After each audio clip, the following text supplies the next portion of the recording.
Marie, bonjour à tous les participants. Voilà, je suis Claire-Marie Sbora, je suis experte technique à Matmut Protection Juridique.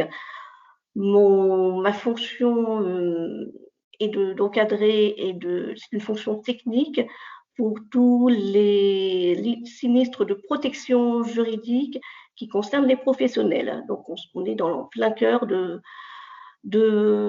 ma sphère d'intervention. Voilà, comme Marie vous l'a indiqué, il y a un document qui vous sera remis à l'issue de ma présentation. Je tiens à vous préciser que ce document n'est absolument pas le PowerPoint que je vais dérouler sous vos yeux. Ce PowerPoint est plus complet. Déjà, il est plus important que la note qui va vous être remise. Et en plus, il balaye plus de thématiques. Donc, évidemment, si vous souhaitez conserver la présentation, je vous invite à prendre des notes, puisque je ne pourrai pas vous donner le support qui vous sera diffusé. Voilà, donc ce matin, nous nous retrouvons pour le contrôle URSSAF. C'est une thématique très technique qui n'est pas forcément facile à aborder, qui est ardue puisqu'il y a des délais à respecter, mais il faut savoir que vous n'êtes pas démunis lorsque vous recevez un avis de contrôle, puisque depuis quelques années, il y a beaucoup de réglementation qui a évolué et en faveur de votre protection au niveau des délais, au niveau de la charte du cotisant contrôlé qui était opposable, dont les mentions sont opposables à l'URSSAF, la possibilité de demander un rescrit social. Donc tout cela, je vais vous le développer dans ma présentation. Donc voilà, nous commençons. On va dans le vif du sujet. Donc l'objectif de la présentation, c'est de vous exposer le déroulement d'un contrôle. Ce déroulement d'un contrôle sera vu sous un angle chronologique. Les attitudes à adopter, les bonnes attitudes à adopter et vos droits et obligations. Petite précision, comme Marie vous l'a dit, vous avez un chat. Je préférerais plutôt que vous utilisiez le chat pour poser vos questions au fur et à mesure de l'intervention et non pas à la fin, pour que je puisse répondre à vos interrogations dans le déroulement de la présentation. Alors, au niveau du plan, voilà, le plan est assez ardu. Je ne suis pas sûre qu'on aura le temps de tout voir. Je vais essayer d'être rapide. Donc, l'URSSAF, le contrôle URSSAF dans un mode chronologique. Et après, à la toute fin, on verra un tout petit peu la crise sanitaire, mais je pense que vous êtes bien briefé sur la question, notamment par votre expert comptable, et les spécificités du travail dissimulé. Donc, au niveau de l'URSSAF et son rôle, il faut déjà resituer l'URSSAF, qui fait partie du régime général de la sécurité sociale, qui comporte plusieurs branches. Il y a la branche maladie qui comporte, comme son nom l'indique, la maladie, la maternité, les risques professionnels, le décès et l'invalidité. Vous avez la branche retraite, la branche famille qui comprend les allocations familiales, les allocations logement, et l'allocation adulte handicapé. Et enfin, la branche recouvrement, qui est l'URSSAF. Donc, vous voyez un petit peu les différents organismes qui sont à un niveau local ou régional, ainsi que national. Donc, je pense que sur ce principe, sur ce tableau qui récapitule, vous devez bien appréhender les différents organismes. Donc, au niveau des indépendants, depuis le 1er janvier 2020, les indépendants sont rattachés au régime général de la sécurité sociale, ce qui n'empêche qu'il y a toujours des spécificités y concernant. Alors, l'URSSAF, maintenant on va se concentrer uniquement sur l'URSSAF. Elle a un rôle, c'est un organisme de recouvrement, mais elle ne fait pas que du recouvrement. Elle s'occupe de l'immatriculation des cotisants. Une grande partie de son travail, c'est d'assurer la collecte des cotisations pour le régime général et les organismes tiers qui lui demandent de le faire à leur place. Il faut savoir qu'elle collecte, l'URSSAF collecte à peu près 500 millions d'euros de cotisations, ce qui est quand même énorme. Donc l'URSSAF, c'est l'Union de recouvrement de sécurité sociale et d'allocation familiale. Donc, elle collecte les cotisations et après, elle les répartit auprès des organismes qui sont chargés de les redistribuer. Enfin, il y a le contrôle des cotisants et le contentieux du recouvrement. Ces deux thématiques que je vais aborder plus spécifiquement. Alors, le contrôle des cotisants, pourquoi? C'est un peu évident, c'est que vous, le système français est un système déclaratif, c'est-à-dire que c'est le cotisant qui va déclarer ce qu'il a à déclarer, et l'URSSAF, lui, va contrôler que la législation a bien été appliquée et que les sommes qui ont été versées correspondent à ce qu'elles auraient dû être. Voilà. Et le contentieux du recouvrement. Alors, qui est contrôlé? L'employeur, bien évidemment, qui est personne publique, personne privée, personne morale, personne physique. Le travailleur indépendant, toute personne qui verse des cotisations, contributions auprès des organismes chargés du recouvrement des cotisations du régime général. Il faut savoir que vous avez le particulier employeur est également peut être contrôlé. Non seulement toutes ces personnes qui versent des cotisations, mais il y a même aussi des personnes qui n'en versent pas. Si l'URSSAF, au cours d'un contrôle, a des éléments qui permettent de supposer qu'une personne qui ne verse pas de cotisation verse des rémunérations et du coup qui est en infraction avec la réglementation. Qui contrôle? Les agents de contrôle de l'URSSAF, les contrôleurs et les inspecteurs. Ces personnes et ces agents de contrôle sont agréés par le directeur de l'ACOS. L'ACOS, on l'a vu tout à l'heure, c'est l'organisme national qui chapeaute tous les URSSAF au niveau national. Et du coup, ils ont un agrément de directeur qui porte sur tout le territoire et pour toute la durée de la carrière. Ces contrôleurs doivent prêter serment auprès du tribunal judiciaire, de ne pas révéler les secrets dont ils pourraient avoir connaissance. Donc, ils sont tenus au secret professionnel et ils ont une carte professionnelle que vous pouvez leur demander au moment du contrôle.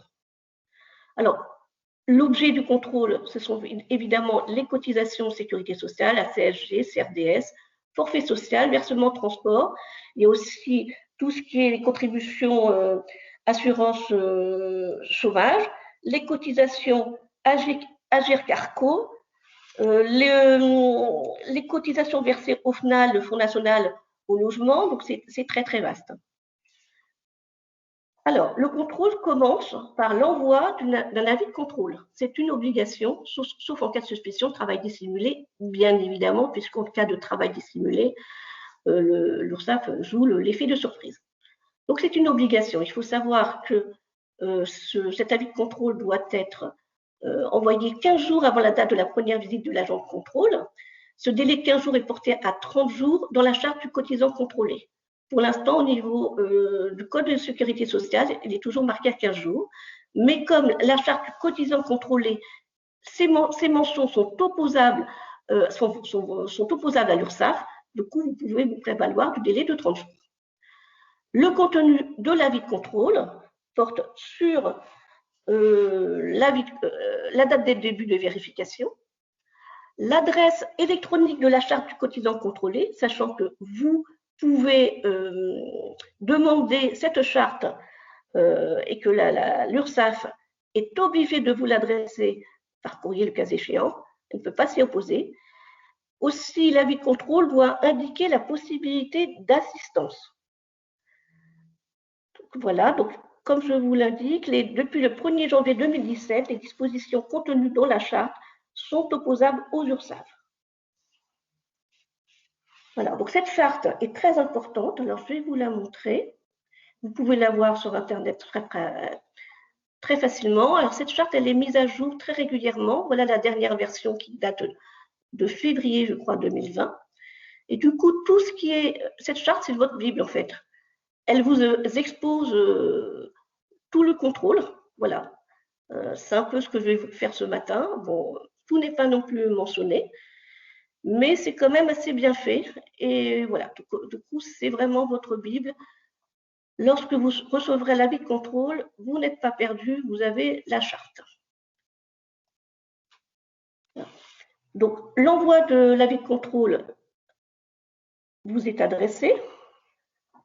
Mais avant cet envoi d'avis de contrôle, il faut savoir que l'URSSAF, elle vérifie vos déclarations. Comme je vous l'indiquais tout à l'heure, c'est un système de déclaratif et elle va vérifier la cohérence de ce que vous avez indiqué dans vos déclarations par rapport à votre situation qu'elle peut connaître par le biais d'autres administrations. Il y a beaucoup de circulation d'informations au niveau des différentes administrations. Donc, cette étape de vérification des déclarations, elle se passe en interne. Ce n'est pas un contrôle au sens de la sécurité sociale, puisqu'il n'est pas contradictoire, vous n'êtes pas informé de ce contrôle. Alors, par contre, vous n'en êtes pas informé, mais si elle a besoin d'éléments, elle va vous demander des éléments. Et si vous refusez de les donner, bien évidemment, vous vous exposez à un contrôle sur pièce ou sur place, et de toute façon, vous pouvez avoir un redressement. Voilà. Donc, alors, je poursuis. Donc, deux sortes de contrôles différents. Vous avez le contrôle sur pièce qui se rapporte aux plus petites structures, des structures de moins de 11 salariés et les travailleurs indépendants. Elle offre la même garantie que le contrôle sur place. Et le contrôle sera fixé suivant la base de documents transmis, demandés par l'agent de contrôle. En cas de non-transmission, comme je vous l'indiquais, eh bien, l'URSSAF va sûrement faire évoluer le contrôle vers un contrôle sur place. Donc, c'est extrêmement important de coopérer avec l'URSSAF. Il faut savoir que les documents qui sont transmis, c'est l'URSSAF qui en est seul décisionnel. Ça peut vous sembler absolument pas inutile, mais si vous faites trop d'obstruction, il y aura un obstacle à contrôle et vous pouvez être sanctionné par rapport à cet obstacle à contrôle. Donc, vous serez informé de la date du passage sur l'avis de contrôle. Alors, le contrôle sur place, c'est le contrôle le plus abouti, qui, les agents de contrôle vont venir sur place, comme le nom s'indique. Vous allez devoir fournir tous les documents qu'on vous demande. Mais par contre, seuls les copies peuvent être transmises hors des locaux. Alors, moi, ce que je vous conseille lorsqu'il y a un contrôle sur place, c'est de recevoir au moins, le dirigeant reçoit lui-même, au moins au début du contrôle, l'agent de contrôle, parce que ça fait quand même meilleur effet que le responsable de l'entreprise reçoive l'URSSAF. Après, il peut y avoir sous délégation, il peut habiliter le comptable, le DRH à recevoir l'agent de contrôle. Donc, au niveau des documents qui vont vous être demandés, il faut savoir que vous devez les conserver pendant 6 ans. Je pense que vous devez déjà être informé, mais je préférais vous le redire. Alors, pendant le contrôle, l'URSSAF va vouloir peut-être auditionner des personnes Donc là, pas de souci, vous ne pouvez pas vraiment vous y opposer. En revanche, elle ne peut pas auditer des personnes, des salariés, de prestataires de services, de prestataires externes. Elle ne pourra auditionner que vos salariés propres. Et du coup, ces auditions se feront au sein de l'entreprise uniquement et donneront lieu à l'établissement d'un PV. Alors, concrètement, ce que va demander l'URSSAF, va demander le nom, l'adresse, l'activité exercée, la rémunération, y compris les avantages en nature. Donc on ne peut pas, l'URSSAF est obligée d'auditionner sur le lieu de travail, elle ne peut pas vous envoyer de questionnaire chez vous, ce n'est pas possible. Pour un contrôle sur place, ce n'est pas possible. Vous allez voir après, plus tard, si on a le temps, sur le travail des simulés, les modalités de contrôle sont tout à fait différentes.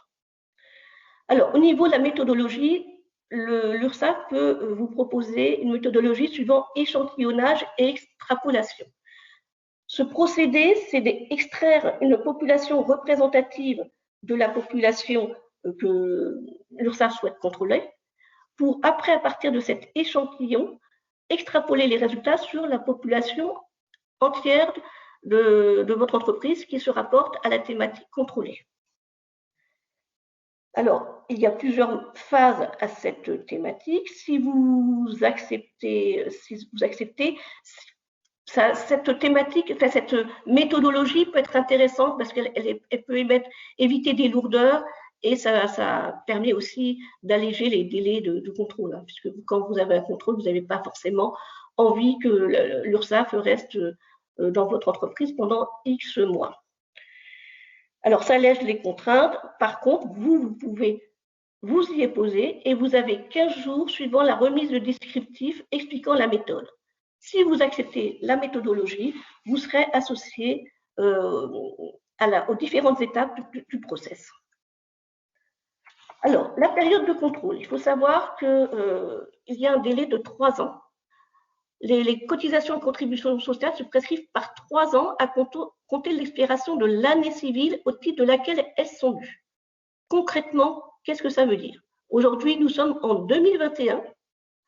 L'URSSAF pourra contrôler, les organismes pourront contrôler les années 2020, 2019, 2018.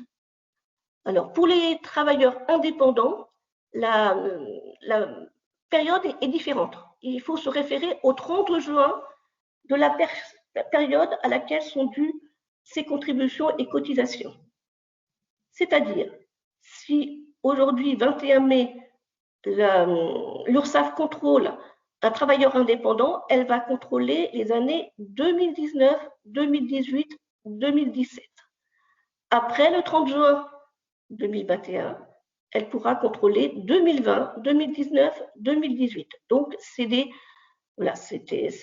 délai de contrôle n'a pas été harmonisé. Je ne sais pas si ça sera postérieurement, mais en tout cas, il y a une petite différence entre les de méthodologie. Alors, sur la durée du contrôle, tout à l'heure, je vous avais parlé le contrôle sur pièce, c'est pour les entreprises de moins de 11 salariés. Pour la durée du contrôle, on en est pour les petites entreprises. Cette fois-ci, ce n'est pas de moins de 11 salariés, c'est moins de 10 salariés. Et les travailleurs indépendants, cette durée est de 3 mois entre le début du contrôle, qui est indiqué sur l'avis de contrôle, et la lettre d'observation que nous verrons plus tard. Donc, seulement 3 mois. Et c'est renouvelable une fois sur demande du cotisant ou de l'organisme. Il faut savoir que cette durée de contrôle de 3 mois est prévue pour les entreprises de moins de 10 salariés, mais que l'URSSAF est en train de faire une expérimentation qui dure pendant 3 ans. Cette expérimentation a commencé au mois d'août 2018 et elle porte pour les entreprises également de moins de 20 salariés qui également bénéficient de ce délai de 3 mois. Donc, voilà, nous sommes dans le cadre d'une expérimentation. Je ne sais pas, après, je ne peux pas vous dire aujourd'hui si cette expérimentation sera validée à l'issue du test. Alors, pour les entreprises de moins de 20 salariés, c'est un délai de 3 mois. Pour les autres, il n'y a pas de délai. Alors, je vais quand même tempérer le fait qu'il n'y ait pas de délai, parce qu'il y a également une autre expérimentation qui est en cours actuellement depuis le mois de décembre 2018, qui porte sur 2 régions en France, les Hauts-de-France et la région Auvergne-Rhône-Alpes, qui, eux, ont une expérimentation qui permet de dire qu'ils ont aussi un délai, non pas de 3 mois, mais de 9 mois. Donc, l'ensemble des contrôles dont ils pourraient faire l'objet de toute administration confondue ne pourrait pas être supérieur à 9 mois, ceci dans un délai de 3 ans. Alors, 9 mois, pas plus de 9 mois dans un délai de 3 ans.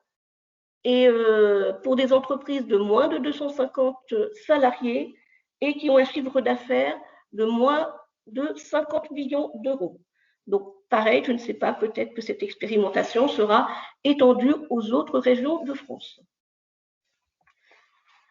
Alors, les obstacles à contrôle, c'est ce que je vous indiquais tout à l'heure, c'est lorsque vous refusez l'accès à vos lieux professionnels, vous refusez de communiquer une information qui vous est demandée, vous ne répondez pas, vous apportez une réponse fausse, vous n'êtes pas présent, vous laissez vos collaborateurs s'occuper des contrôleurs, mais vos collaborateurs, vous ne leur avez pas donné les informations sur où se trouvent les documents. Donc, finalement, en gros, c'était quand même un obstacle à contrôle. Alors, ces obstacles à contrôle, ils sont valables. Avant, il n'y avait que pour les contrôles sur place. Maintenant, ils sont valables et pour les contrôles sur place et les contrôles sur pièce.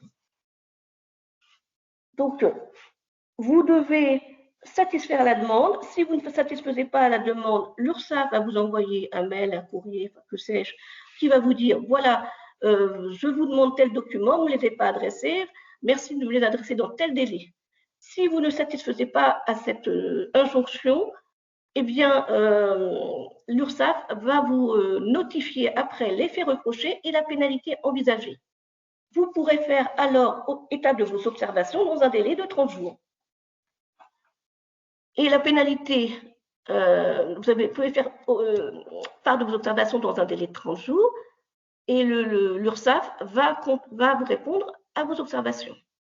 Et à l'issue de sa réponse, la pénalité, elle est retenue et fixée par l'URSSAF. C'est la même méthodologie que celle qu'on va voir tout à l'heure pour le recouvrement forcé. Vous allez pouvoir saisir, contester la mise en demeure devant la commission de recours amiable et vous pourrez faire aussi un recours devant le tribunal judiciaire. Alors, cette procédure de recouvrement, on la verra plus en détail, mais sachez que c'est déjà la même méthodologie. Au niveau des obstacles à contrôle, il faut voir que ces obstacles ne sont pas anodins. Avant 2016, on pouvait avoir une peine de prison. Maintenant, il n'y a plus de peine de prison, mais vous pouvez avoir 7 500 € par salarié pour un employeur, dans la limite de 750 000 €, 7 500 € pour un travailleur indépendant au titre de ses cotisations et contributions sociales dues à titre personnel, et 3 750 € pour un particulier employeur. Il faut savoir que ces sanctions sont doublées s'il y a un nouveau manquement dans les 5 ans. En marge de ces obstacles à contrôle, il faut savoir aussi, et là, il ne faut pas perdre ça de vue, que si vous faites des actes de résistance, des actes d'outrage et de violence, là, on n'est plus sur les sanctions qui sont indiquées sur le document. Vous avez les mêmes sanctions que les sanctions contre un officier de police judiciaire, et là, vous vous exposez à des peines de prison. Donc, c'est important de se méfier. On ne peut pas faire tout et n'importe quoi. Au niveau des documents communiqués lors du contrôle, vous avez un certain nombre de documents, donc là je ne vais pas les relire, savoir documents sociaux, documents comptables, documents fiscaux, documents juridiques, c'est très vaste. Donc franchement, si vous refusez de les communiquer, il faut que vous ayez une bonne raison. Alors ces documents peuvent être communiqués par support dématérialisé, sachant que les supports dématérialisés vous pouvez vous opposer aux supports dématérialisés. C'est-à-dire que vous pouvez vous opposer dans un délai de 15 jours parce que l'URSSAF va vous demander d'avoir accès directement à votre ordinateur, à votre système, d'avoir quelqu'un qui va pouvoir être là pour l'aider en cas de demande. Donc, vous pouvez estimer que c'est contraignant pour vous. Vous ne voulez pas que l'URSSAF ait accès à votre matériel. À ce moment-là, vous avez 15 jours pour vous opposer. Mais à ce moment-là, l'URSSAF vous dira la méthodologie à respecter pour communication des documents.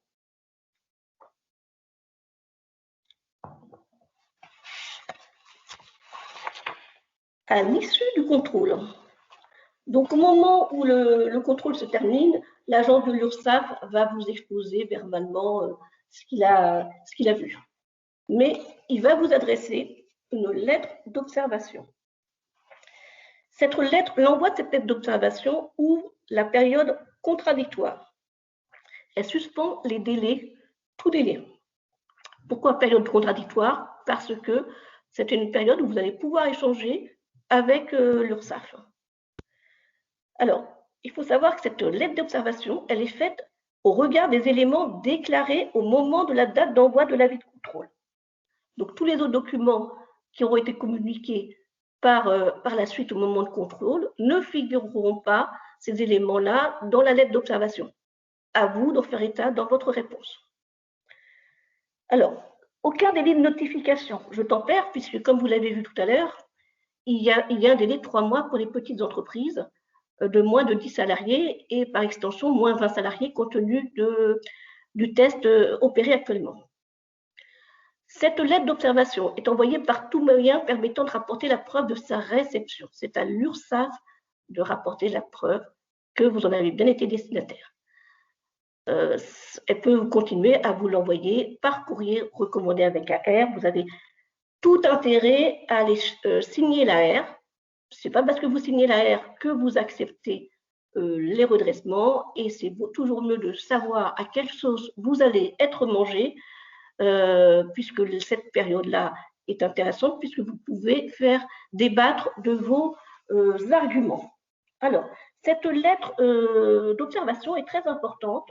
Je vous invite à garder ces documents des précédents contrôles, puisque cette lettre d'observation va être un élément de preuve des documents auxquels l'URSSAF a eu accès.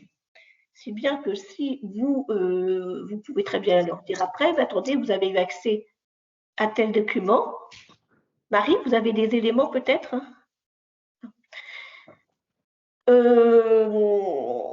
Du coup, oui. J'ai pas entendu votre question, pardon. Oui, parce que j'ai entendu du bruit, je me suis dit que peut-être vous aviez des demandes faites par les participants. Non, non, ce petit son, c'est juste des personnes qui rentrent encore dans la salle. Ne vous inquiétez pas. Si j'ai une question, je vous la pose. D'accord, très bien.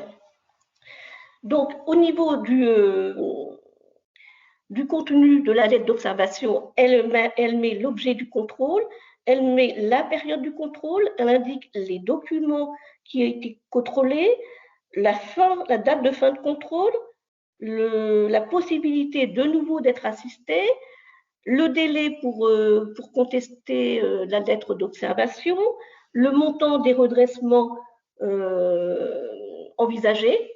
Voilà.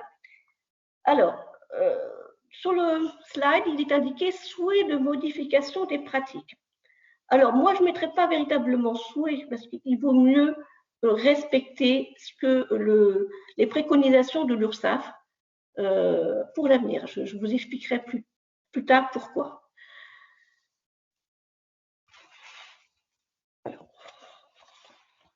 Excusez-moi. Donc, la réponse du cotisant, elle n'est pas obligatoire. Ce n'est pas parce que vous ne répondez pas à la lettre d'observation que vous avalisez ce que l'URSSAF vous indique. Donc, il n'y a pas en soi, il n'y a pas de risque à ne pas répondre. Mais je vous enjoins plutôt de faire une réponse plutôt argumentée pour que l'URSSAF puisse revoir ses observations. Alors, donc vous avez un délai, vous, de 30 jours pour répondre à la lettre d'observation. 30 jours, ce délai peut être porté à 60 jours depuis le 1er janvier 2020 sur demande de la personne contrôlée. Ce délai de 60 jours doit être demandé avant la fin de la première période de 30 jours. À ce moment-là, si l'URSSAF ne dit rien, c'est qu'elle valide le délai de 30 jours. Cette augmentation du délai pour répondre ne pourra pas vous être accordée s'il y a notamment un travail de suspicion de travail dissimulé. Donc, si réponse, elle doit être sérieuse, comme je vous l'ai indiqué, et en l'absence de réponse, on va arriver à la mise en recouvrement. Il faut attendre la mise en demeure avant de faire quoi que ce soit. Donc, vous répondez. Après, si vous répondez pas, c'est la mise en recouvrement. Mais si vous répondez, la réponse de l'agent de contrôle est obligatoire. Il n'a pas de délai pour vous répondre cette fois-ci. Mais sa réponse doit également être détaillée par motif de redressement. Alors, à ce moment-là, vous, dans votre réponse, si vous répondez, vous avez plusieurs possibilités de réponse. Vous pouvez invoquer, avoir donné, communiquer des éléments complémentaires. Comme je vous l'ai dit la lettre d'observation ne se fonde que sur les documents que l'URSSAF avait au moment de l'envoi de l'avis de contrôle. Vous, en réponse, vous pouvez dire, bah, écoutez, moi je vous ai donné des documents depuis lors du contrôle, je vous ai payé, je vous ai adressé donc des éléments complémentaires, je vous ai, il y a eu un contrôle précédent, donc lors du contrôle précédent, vous n'aviez pas tenu compte de ma pratique, vous n'avez rien dit, c'est que donc vous l'avez validé tacitement, ou vous-même vous l'avez validé de façon écrite. Donc voilà, vous pouvez également vous prévaloir d'un rescrit social. On verra après à quoi ça correspond. Donc, vous avez quand même plusieurs arguments à apporter à l'URSSAF en réponse à la lettre d'observation. Donc, évidemment, vous pouvez vous faire conseiller par votre avocat ou comptable. Alors, à l'issue du contrôle, il y a procès-verbal de contrôle établi qui est à usage interne.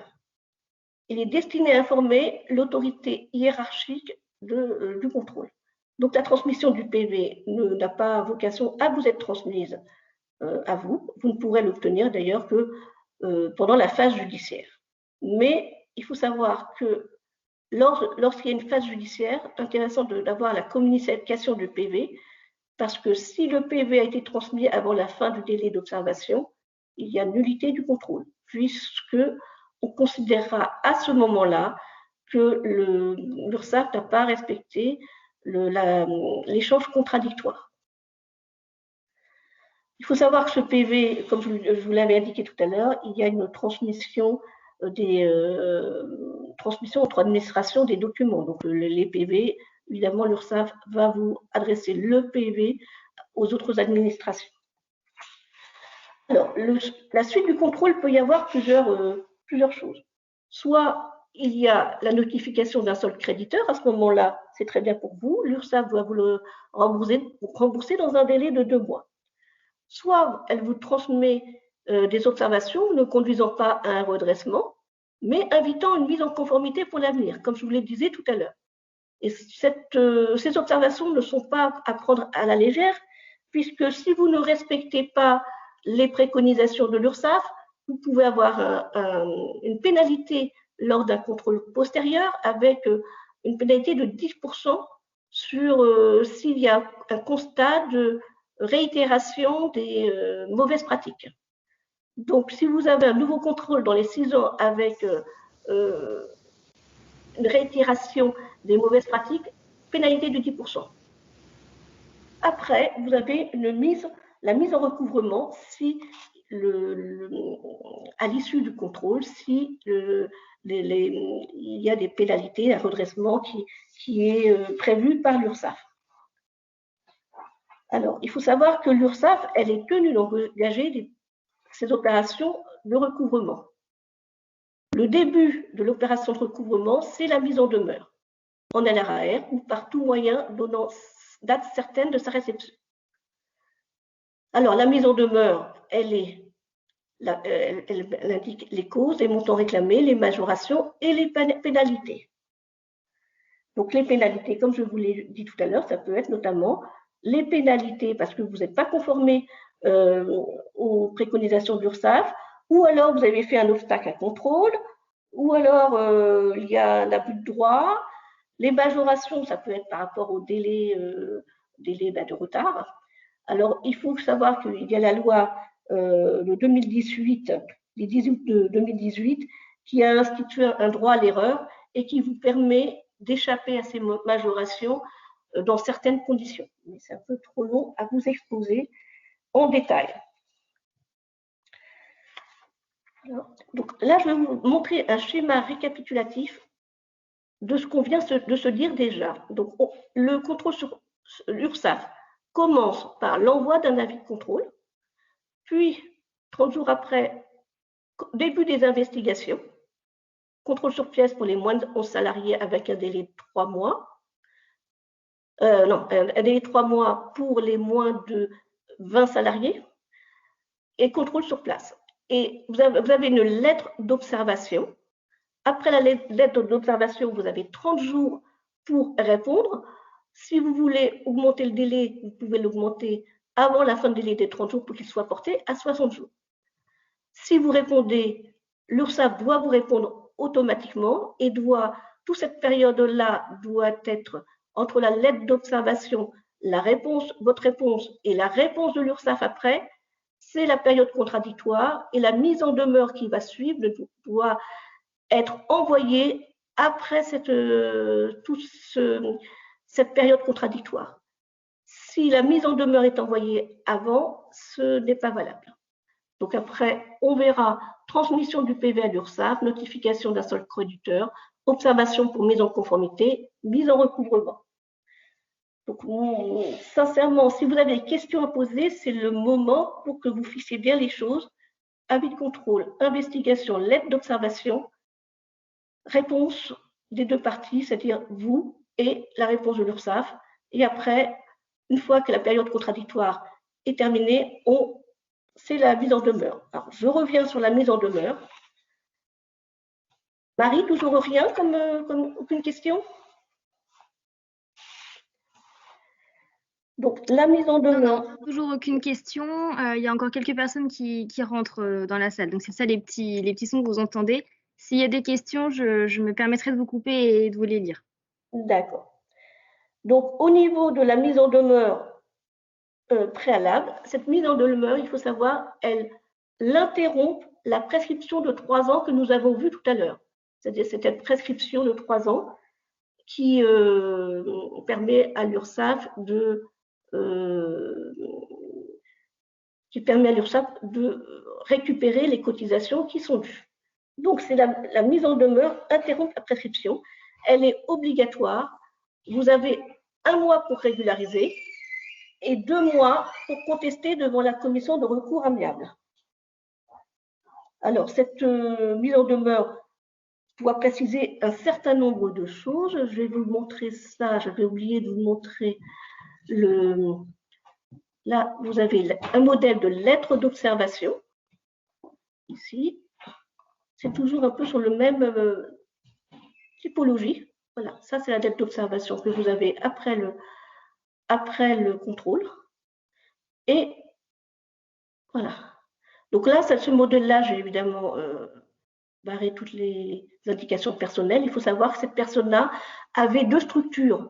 Lorsque vous avez un avis de contrôle, vous recevez un avis de contrôle, vous avez plusieurs structures, sauf mentions différentes. L'avis de contrôle concerne toutes vos structures. Donc voilà l'avis de contrôle. Après, du coup, voilà le modèle de la mise en demeure qui doit également, c'est un modèle qui est toujours identique, qui reporte forcément les demandes de l'URSSAF.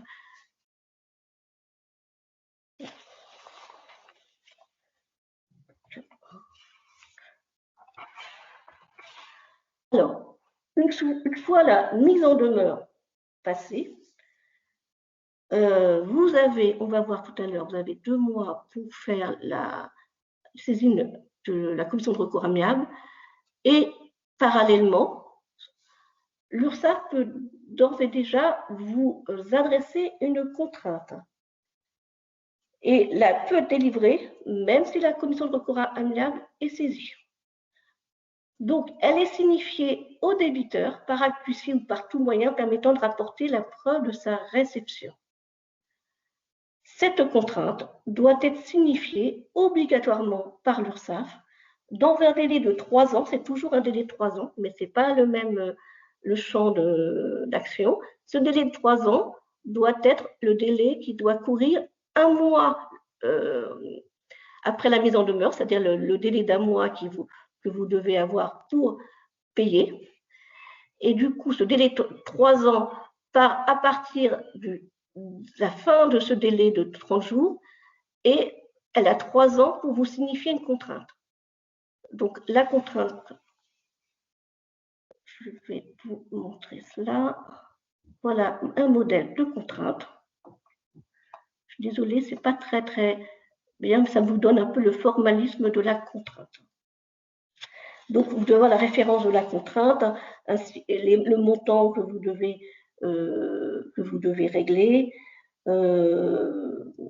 Voilà. Donc, c'est toujours le même formalisme. Quand vous voyez contrainte, vous devez être alerté parce que c'est très piégeux, cette contrainte, parce que vous avez un très faible délai.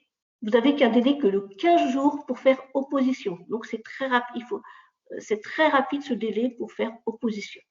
Si vous ne faites pas, s'il n'y a pas d'opposition dans le délai de 15 jours, eh bien, vous ne pouvez plus faire valoir vos arguments. Vous n'avez plus qu'à payer. Vous n'avez plus le recours possible. Donc, très important, vous recevez une contrainte, absolument faire opposition dans le délai de 15 jours.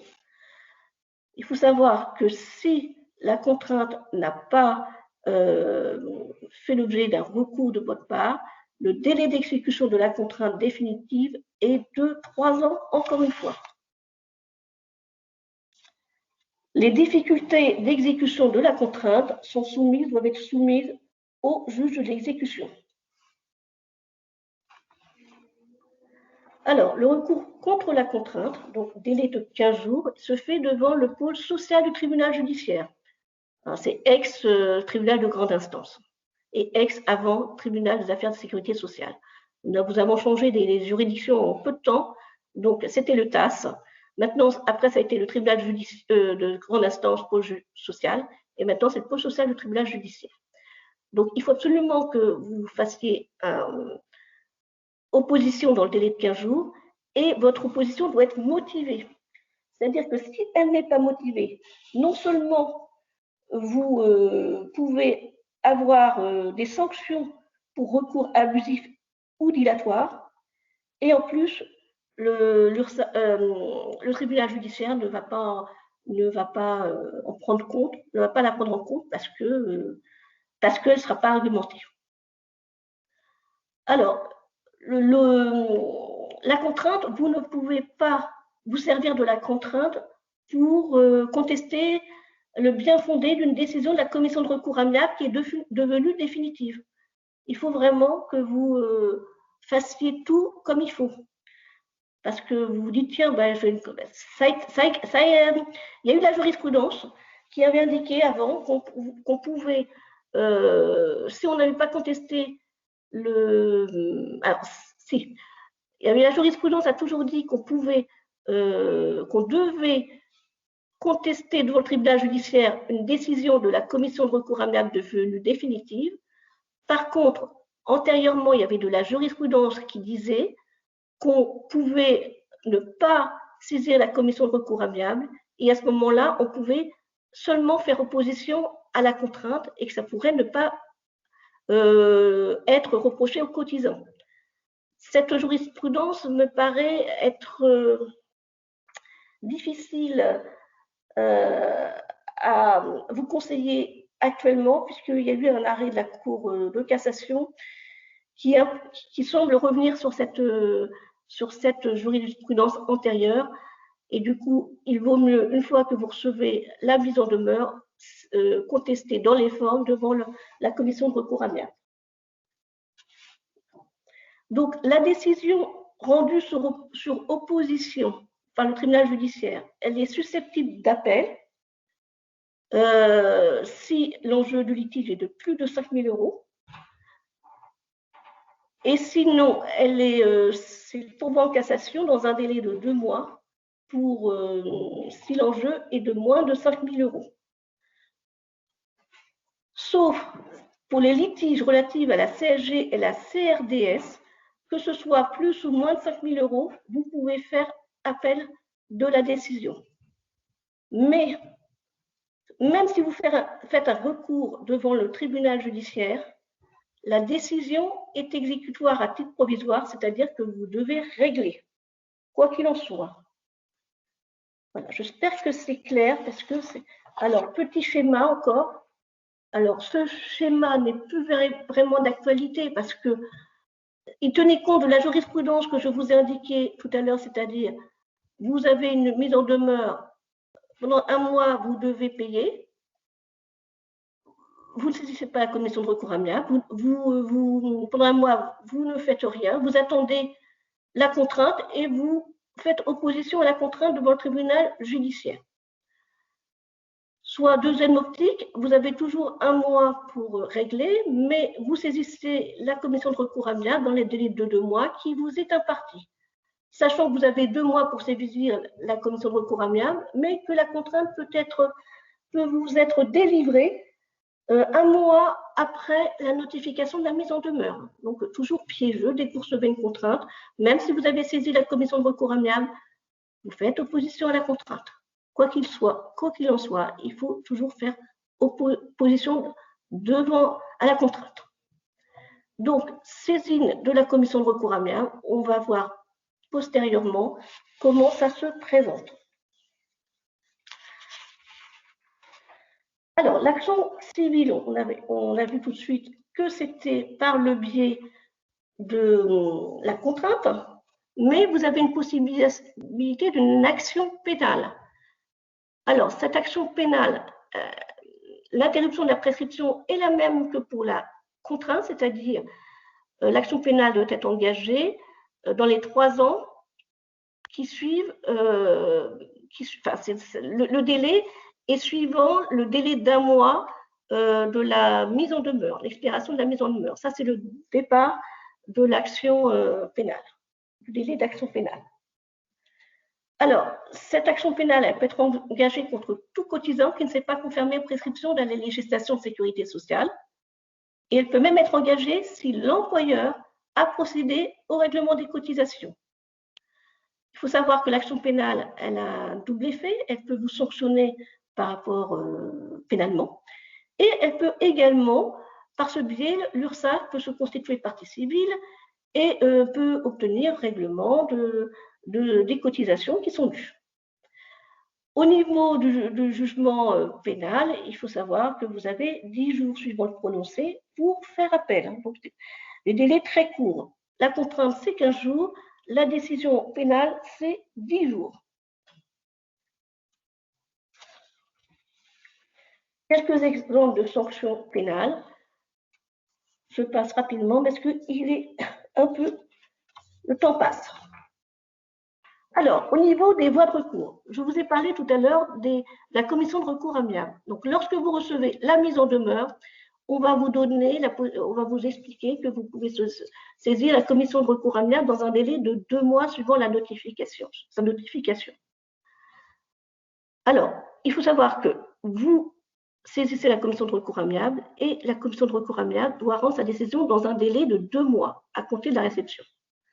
Ce délai de 2 mois, la décision de la commission de recours amiable peut être explicite ou implicite.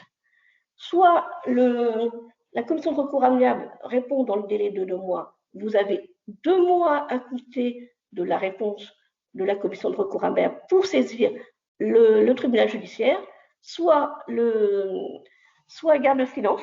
Et à ce moment-là, vous avez 2 mois pour saisir le tribunal judiciaire à compter de la fin du délai de 2 mois initial, et vous avez encore délai de 2 mois pour saisir le tribunal judiciaire. Je récapitule. Vous avez la mise en demeure, vous avez 2 mois. Dans le délai de 2 mois, la commission de recours amiable répond. Vous avez 2 mois pour saisir le tribunal judiciaire. Elle ne répond pas dans le délai de 2 mois.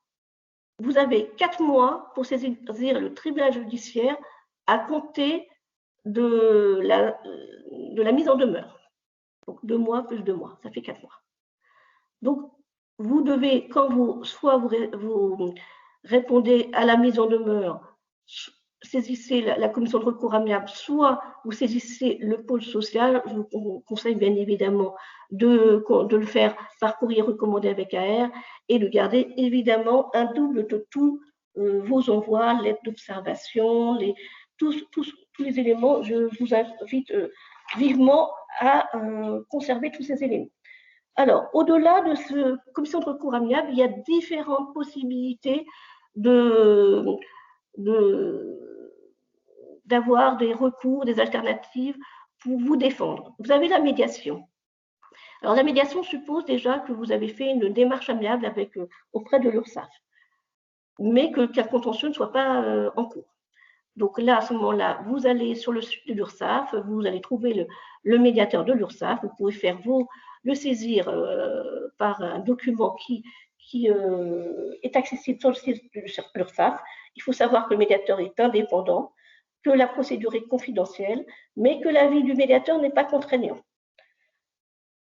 Le rescrit social, donc ça consiste, c'est comme le rescrit fiscal, ça consiste préalablement à un contrôle, à demander à l'organisme de recouvrement une décision explicite sur votre situation au regard de la législation.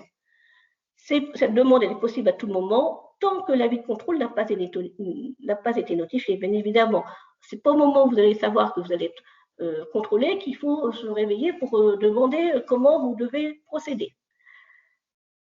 La réponse de l'administration, enfin de l'URSSAF, doit vous parvenir dans un délai de 3 mois. Il faut savoir que si ce délai est expiré et que vous n'avez toujours pas la réponse, les prescriptions, enfin, l'URSSAF ne pourra pas se prévaloir du délai entre le délai qui a couru après le délai de 3 mois et sa réponse. Donc, cette période-là ne pourra pas vous être opposé pour les cotisations, les redressements. Donc, une fois que vous avez la réponse de l'URSSAF au niveau du rescrit social, toujours la même chose, vous pouvez aller devant la commission de recours amiable et devant le tribunal judiciaire. Et la décision de l'organisme de recouvrement est opposable pour l'avenir. Alors, il faut savoir que l'URSSAF peut demander à des modifications de rescrit. Donc, à ce moment-là, soit parce que la réglementation a changé, soit que votre situation vous-même a changé, soit qu'elle veut changer ses pratiques. À ce moment-là, vous pouvez également demander l'avis de l'ACOS, donc l'agence centrale. Alors, vous pouvez aussi, comme je vous l'avais indiqué tout à l'heure, lorsque vous écrivez dans la lettre d'observation, vous répondez à la lettre d'observation, vous pouvez vous prévaloir d'un précédent contrôle dans lequel, à l'occasion duquel l'URSSAF avait eu connaissance de vos pratiques et qu'elle ne s'en était pas émue et qu'elle n'avait rien dit, donc soit qu'elle vous avait fait part de son accord, soit qu'elle n'avait rien dit et du coup, qui ne dit mot consent, vous pourrez vous prévaloir et d'où l'utilité de garder tous les éléments des anciens contrôles pour démontrer que l'URSSAF avait été au courant de vos pratiques, grâce notamment à ce qui est indiqué dans la lettre d'observation qui indique les documents qui ont été communiqués à l'URSSAF. Vous pouvez également vous prévaloir des circulaires ministérielles. Elle était jusqu'à présent publiée au bulletin officiel santé. Maintenant, depuis, c'est tout récent, c'est le bulletin officiel de la sécurité sociale, le BOSS, et dont le contenu est opposable à partir du 1er avril 2021, donc c'est tout récent. Donc, tout ce qui est sur le BOSS, vous pouvez vous en prévaloir par rapport à l'URSSAF, c'est opposable à l'URSSAF. Et tout ce qui est antérieur au 1er avril 2021, eh bien, la réglementation en vigueur, perdure jusqu'à ce qu'il y ait de commentaires de l'administration ayant le même objet sur le BOSS. Enfin, il peut y avoir l'arbitrage de la cause qui permet à l'employeur de faire face à des positions divergentes des différentes URSSAF. Voilà. Enfin, il y a la transaction. Voilà, la transaction, il faut être agent de ses obligations. Elle permet effectivement de mettre un terme à la contestation, mais cette transaction, elle ne porte pas sur toutes les possibilités, sur toutes les possibilités de redressement. Donc là, le champ est assez limité. Le champ, il est prévu à l'article 243-6-5 du Code de sécurité sociale. Voilà, donc je passe. Vous voyez que la transaction est impossible en cas de travail dissimulé. Et évidemment, elle devient caduque si le cotisant ne respecte pas les obligations qui avaient été convenues. Donc, un petit focus sur la crise sanitaire, mais là, je pense que c'est tellement varié, les situations sont tellement variées suivant le fait, l'activité de chacun, le nombre de salariés, je passe très rapidement, il est déjà midi. Il faut savoir qu'il y a eu un décret qui a été pris le 25 mars 2021 sur la durée et les contenus des plans d'apurement qui peuvent porter sur 2020 et 2021. Donc, il y a des durées qui sont prévues, qui ne peuvent pas excéder 3 ans. Et après, au niveau des pourcentages, ça va dépendre de votre situation personnelle. Voilà. Marie, j'en ai fini pour l'instant. Il me reste le travail dissimulé et les spécificités. Est-ce que je continue sur le travail dissimulé ou est-ce que je réponds à des questions sur ce que je viens de voir? Alors, effectivement, il n'y a pas de questions qui ont été formulées dans le chat. Si jamais vous en avez, n'hésitez pas à nous les communiquer. Et entre-temps, vous pouvez continuer sur le focus du travail dissimulé sans problème. On peut déborder un tout petit peu, il n'y a pas de souci. On ne va pas s'arrêter en cours de route. Voilà, vous pouvez continuer encore un petit peu. Juste, je voulais rappeler pour les personnes qui sont arrivées en cours de route, le document que vous voyez là, vous ne l'aurez pas, vous aurez un autre document que vous sera communiqué par Marie, mais ce document qui vous est présenté est à usage interne et du coup, il est plus large, il est plus complet que le document que vous allez recevoir. Donc, d'où l'utilité, si vous avez des questions à poser, de m'en faire part. Oui. Et on vient de m'indiquer qu'effectivement, c'était important, la partie sur le travail dissimulé. Donc, je vous laisse l'approfondir alors. Voilà, donc le travail dissimulé, il y a deux spécificités. Vous avez la dissimulation d'activité et la dissimulation d'emploi salarié. La dissimulation d'activité, il y a toujours un élément intentionnel et un élément matériel. Donc l'élément intentionnel pour la dissimulation d'activité, c'est l'immatriculation, l'absence d'immatriculation au registre du commerce ou la poursuite d'activité. Ça arrive assez régulièrement après radiation. Il faut que, notamment, la dissimulation d'activité sera sanctionnée si c'est une activité exercée à but lucratif. Si c'est à titre bénévole, ça ne sera pas sanctionné. Et si c'est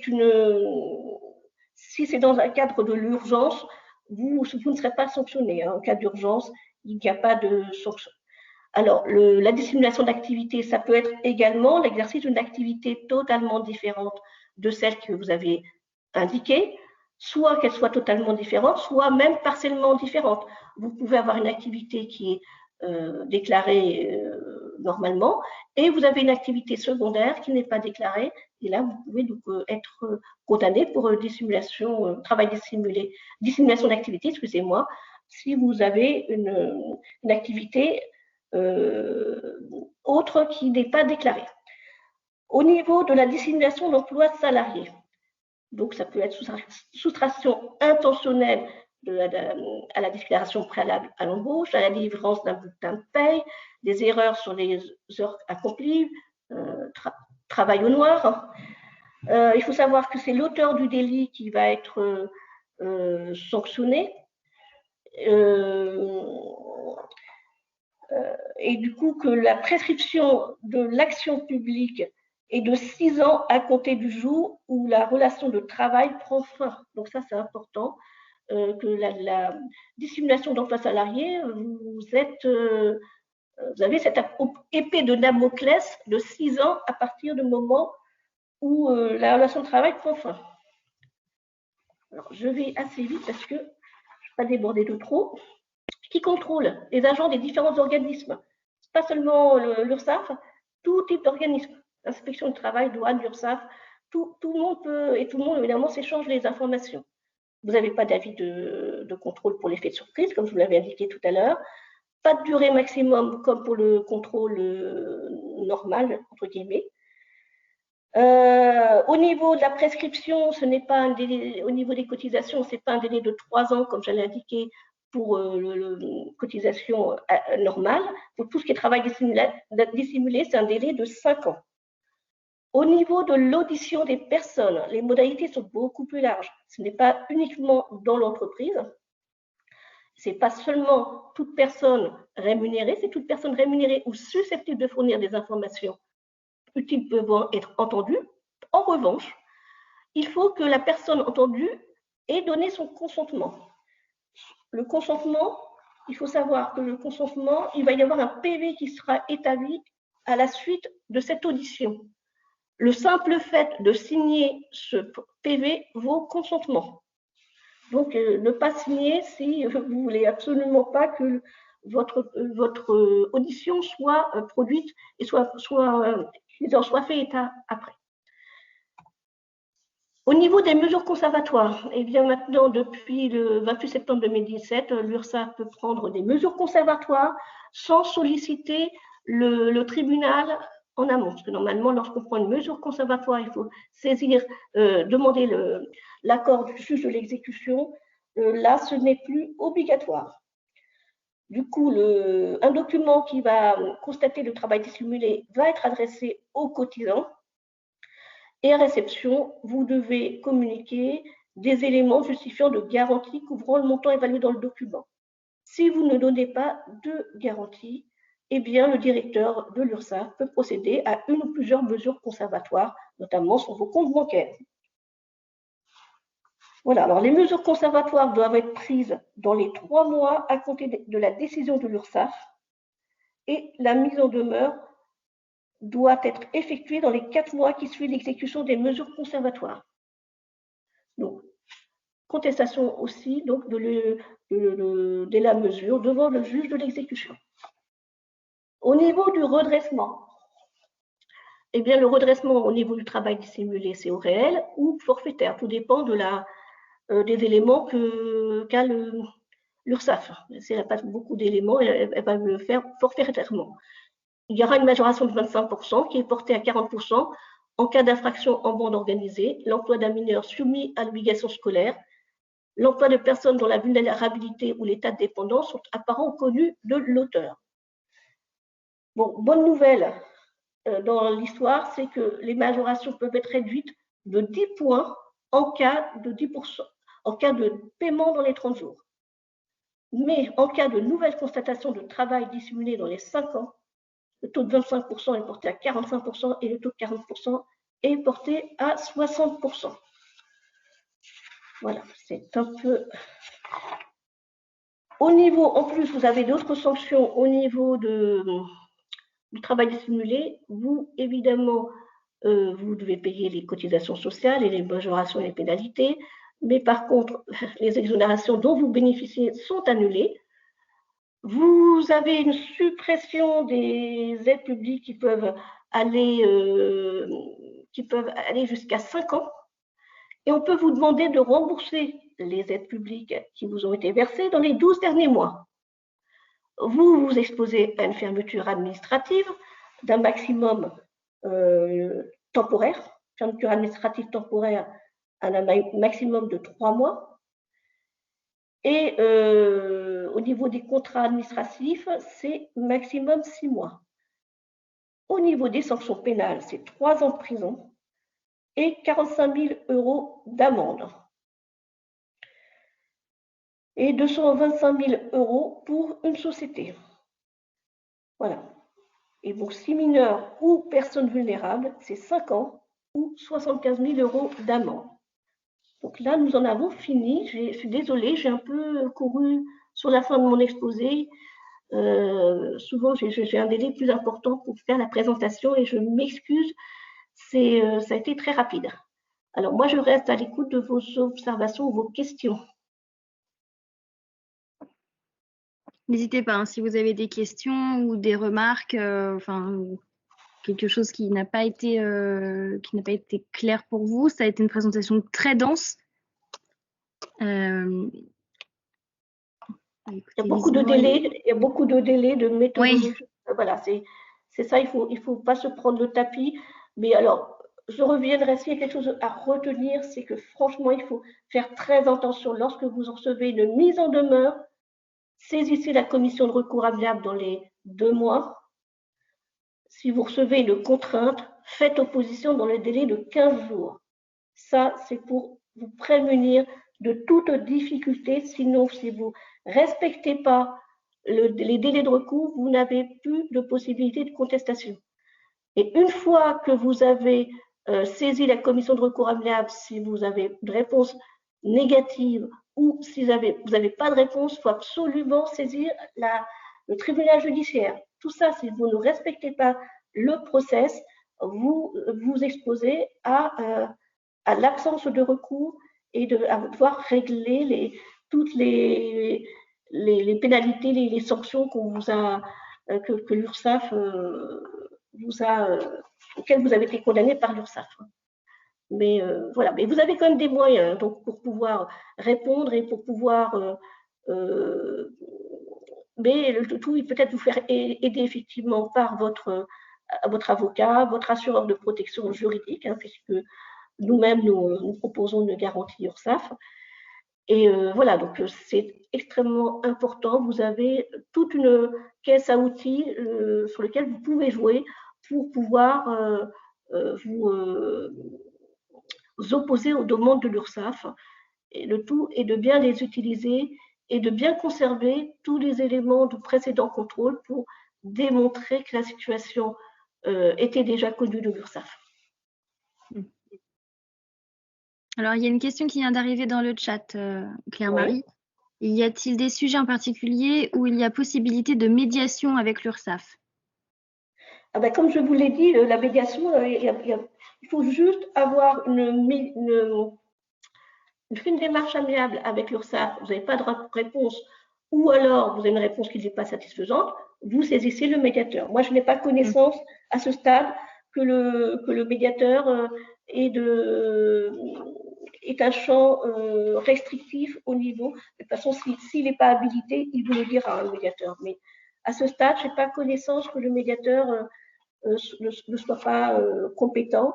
Il faut savoir que c'est quelqu'un qui ne fait pas partie de l'URSSAF. Hein. Il est indépendant de l'URSSAF.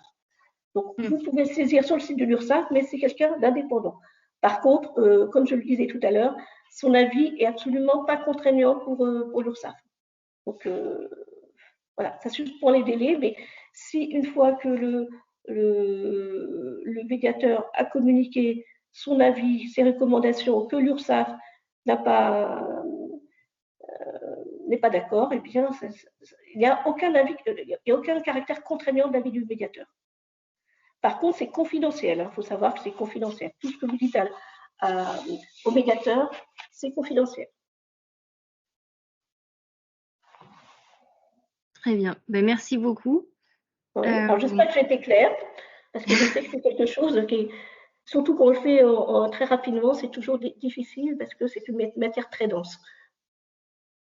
Mais oui, c'est toujours très dense et on pourrait y passer des heures, effectivement. J'ai pas d'autres questions qui viennent dans le chat, ni personne qui prend la parole au micro. Donc, je pense qu'on a fait le tour et que tout le monde a eu les réponses à ces questions. En tout cas, je l'espère. Bon, très bien. En tout cas, je vous remercie. Je remercie Marie. Je vous remercie je remercie tous les participants. Et puis, voilà, j'espère que prochainement, je pourrai me déplacer pour faire des présentations en présentiel. Ça, c'est beaucoup plus facile pour les échanges. Et là, c'est bon, c'est comme ça. Ben oui, on s'adapte et c'est vrai qu'on a hâte de tous se revoir pour de vrai. Donc voilà, on attend encore un petit peu. Très bien, merci. En tout cas, pour cette belle présentation technique et complète. Très bien, c'est très gentil. Merci beaucoup. Merci beaucoup.